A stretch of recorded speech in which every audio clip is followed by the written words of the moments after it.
Après avoir vu la définition d'une fonction de classe C1 sur un ouvert de RP et des exemples et contre-exemples, après avoir vu le développement limité à l'ordre 1 d'une fonction de classe C1 sur un ouvert de RP et de voir que le caractère C1 impliquait la continuité, eh bien on va pouvoir énoncer et démontrer les résultats concernant les opérations sur les fonctions de classe C1 sur un ouvert de RP. Les résultats sont les suivants. Si j'ai un ouvert de RP, f et g de fonctions de classe C1 et lambda mu de réel, eh bien la combinaison linéaire lambda f plus mu g sera de classe C1.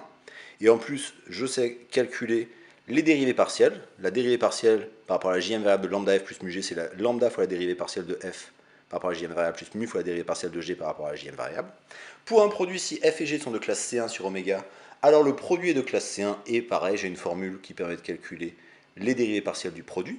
Formule qui sera, on le verra dans la démonstration, très analogue aux formules pour la dérivée d'un produit, mais c'est simplement une dérivée par rapport à une variable.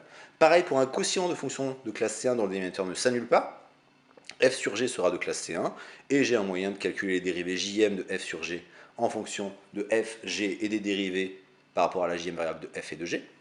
Et puis, j'ai la composition à gauche par une fonction de classe C1 d'une seule variable réelle. Alors l'énoncé est un petit peu, comme toujours pour les compositions un petit peu plus compliquées. Si j'ai f une fonction de classe C1 sur oméga à valeur dans un intervalle i dans R, et que j'ai phi de i dans R une fonction numérique d'une seule variable réelle de classe C1 sur i, alors phi rond f est de classe C1 sur oméga, et je peux calculer les dérivées partielles de phi rond f, donc pour tout j et pour tout x, la dérivée partielle par rapport à la jm variable de phi rond f vaut la dérivée partielle de f par rapport à la jm variable, fois phi prime a bien un sens parce que phi est une fonction d'une seule variable réelle, fois phi prime de f de x.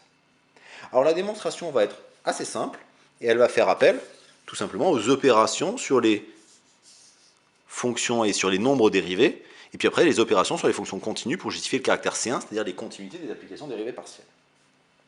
Alors je vais le détailler pour la combinaison linéaire, et puis on va voir que c'est la même chose pour le produit, pour le quotient, etc. Pour les combinaisons linéaires, je fixe un A dans oméga, et J entre 1 et P. Et donc pour la combinaison linéaire, je regarde les applications partielles.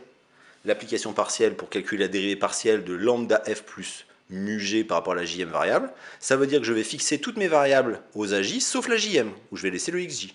Donc je vais définir fj l'application partielle pour f et gj l'application partielle pour g, sachant que la dérivée partielle par rapport à la jm variable de f en a vaut ni plus ni moins que fj' de aj, et que la dérivée partielle de g par rapport à la jm variable en a vaut gj' de aj. Sauf que par combinaison linéaire de fonctions dérivables, comme fj et gj sont dérivables en aj, lambda f plus mu gj est dérivable en aj, et la dérivée d'une combinaison linéaire, c'est la combinaison linéaire des nombres dérivés. Donc en traduisant cette combinaison linéaire en dérivée partielle par rapport à la jm variable, j'obtiens que la dérivée partielle de lambda f plus mu g par rapport à la jm variable en a existe, et qu'elle vaut lambda d rond f par rapport à la jm variable en a plus mu d rond j par rapport à la jm variable en a. Ensuite, reste à montrer que cette application qui a x donne la dérivée partielle de lambda f plus mu g par rapport à la jm variable en x est continue. Tout simplement, comme f et g sont de classe C1, les applications d rond jf et d rond jg sont continues sur oméga, et une combinaison linéaire d'applications continues, ça c'est le résultat sur les opérations sur les fonctions continues qui a été vu dans le chapitre sur les espaces vectoriels normés, une combinaison linéaire de fonctions continues est continue, et donc la dérivée partielle par rapport à la jm variable est continue sur oméga.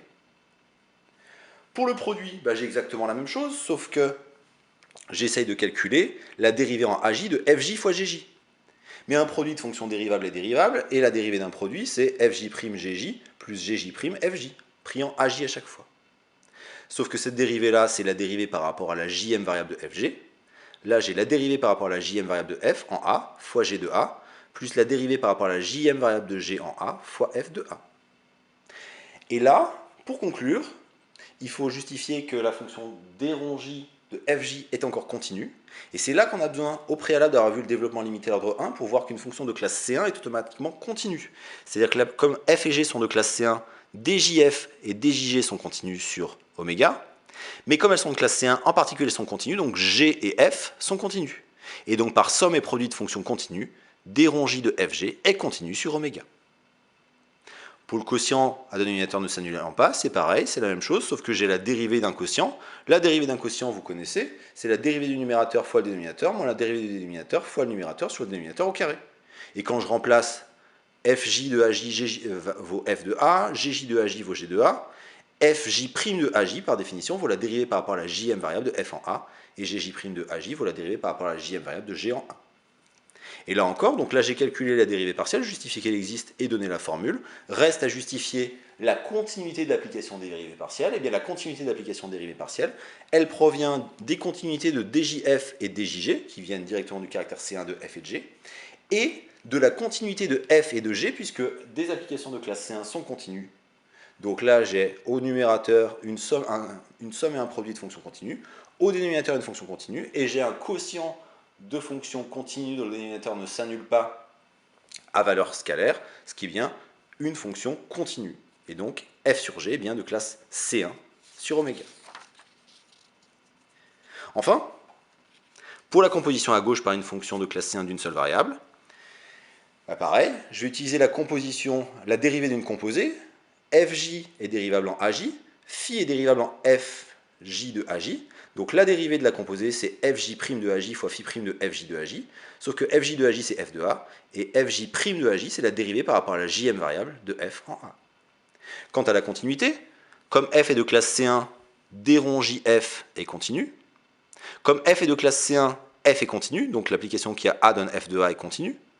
Que je compose par Phi' qui est continu, puisque Phi était une application de classe C1 d'une seule variable. Donc par composer l'application qui a A donne Phi' de F de A est continue sur oméga. Et par produit de fonction continue, l'application d rond J de Phi en F est continue sur oméga. Et donc j'ai fini la démonstration sur les opérations sur les fonctions de classe C1. Alors le dernier point à voir, ce serait la composition à droite. C'est-à-dire que quand j'ai une fonction de C1 de P variable à valeur dans R, est-ce que je peux la composer à droite, c'est-à-dire avoir une autre transformation qui m'envoie dans un ouvert de RP? La réponse est oui, mais ce sera plus compliqué, et donc on le verra dans un paragraphe spécifique qui portera le nom de règle de la chaîne.